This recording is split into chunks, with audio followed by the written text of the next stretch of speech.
صراحة ইসলামের পবিত্র ভূমি হিসেবে সৌদি আরবের নাম উচ্চারিত হয় গভীর শ্রদ্ধায়। এই ভূখণ্ডে আগমন ঘটেছিল শেষ নবী হজরত মুহাম্মদ সাল্লাল্লাহু আলাইহি ওয়াসাল্লামের। এখানেই অবস্থিত পবিত্র কাবা এবং মদিনায় নবীর রওজা মোবারক। প্রতিবছর বিশ্বের কোটি কোটি ধর্মপ্রাণ মুসলিম হজ ও ওমরা পালনের উদ্দেশ্যে ছুটে যান এই দেশে।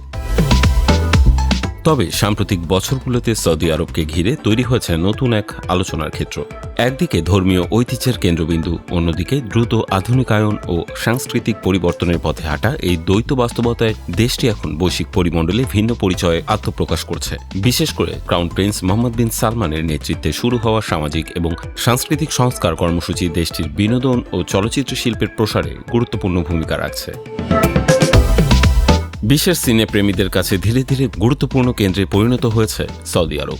দেশটিতে বছর জুড়ে নানা চলচ্চিত্র ভিত্তিক আয়োজনের অন্যতম সৌদি ফিল্ম ফেস্টিভ্যাল, যার যাত্রা শুরু হয় 2008 সালে।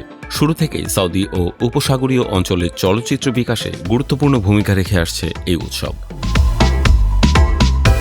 সেই ধারাবাহিকতায় 23 থেকে 29 এপ্রিল 2026 পর্যন্ত তেহরানের ইত্রা সেন্টারে অনুষ্ঠিত হবে উৎসবের 12তম আসর।